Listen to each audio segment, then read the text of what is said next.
Let us talk about this problem called previous greater element. We are given an array.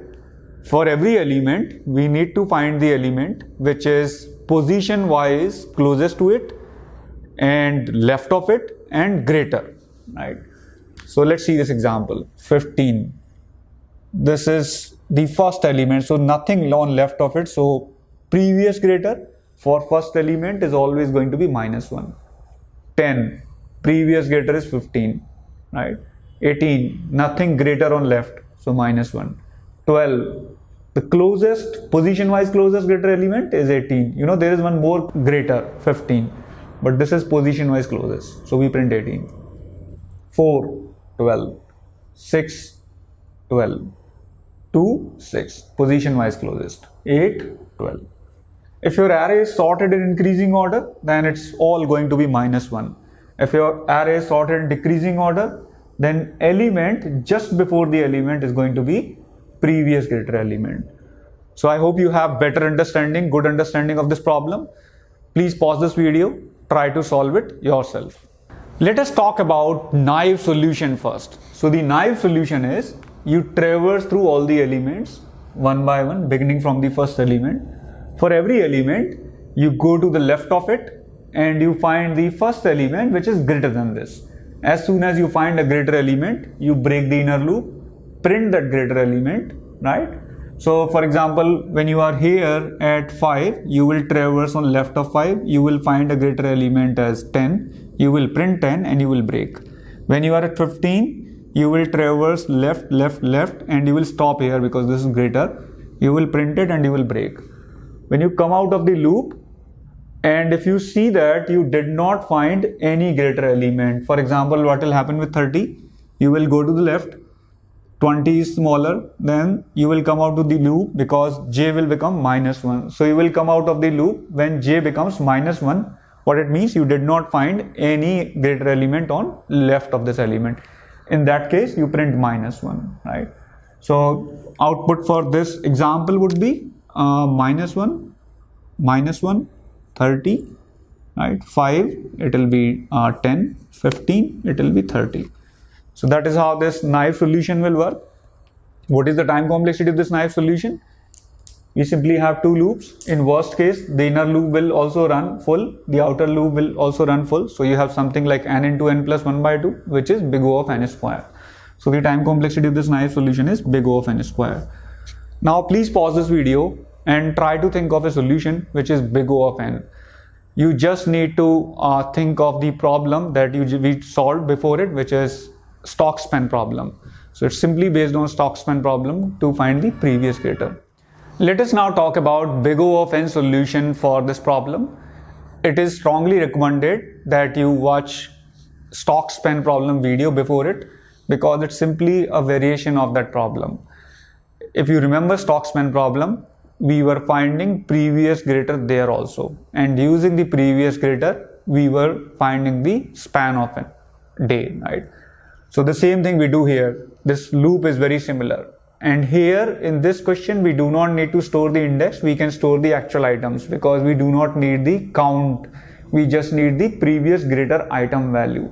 So the idea of Stokes-Penn problem was this: when we process an item, we do this, we check where the top of the stack is smaller than this. So if the top of the stack is smaller, we remove it, right?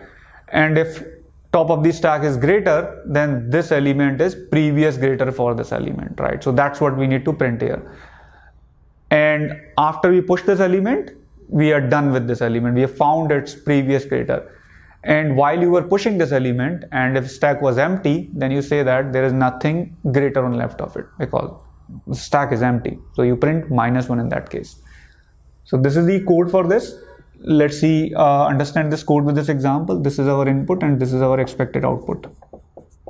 We begin with an empty stack, right? Here we push 20 to it, right? Then what do? We run a loop for all the elements and for every element. So we need to run this loop for I equal to 1, right? Because 0th element is already processed. Also, we need to print previous greater for 0th element as -1. because 0th element will always have previous greater as -1. So what have we done here? We have pushed 20, right? And we have printed on the screen -1. Right? Now we run a loop for remaining elements. We begin from this element, and what we do? If the top is smaller, we remove the top. So 20 is smaller, so we remove 20 and we insert 30. So this is where we insert 30 at the end. But before inserting 30, what else we are doing? We are checking whether stack is empty, then print -1, otherwise print s.top. So when you were inserting 30, before inserting 30, what happened? Stack became empty. So you will print this -1. Now you process the next element 10. What happens when you see 10? 10 is actually smaller than 30. So you do not go inside this loop. What do? You print the s.top, right? So what do you get output? 30. And now what do you do after it? You push 10. Now you process 5. What happens when you process 5? The top is greater. So you do not go inside this loop, right? You come here and you simply print top. So you print 10. And what do you do after that? You push 5. So you have 30, you have 10, and then you have 5. Now you see 15. What happens when you see 15?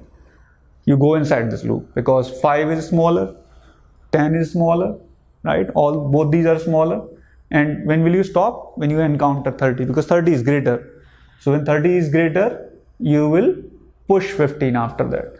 And before pushing 15, you will see the top. What is current top? Current top is 30. So you will print 30.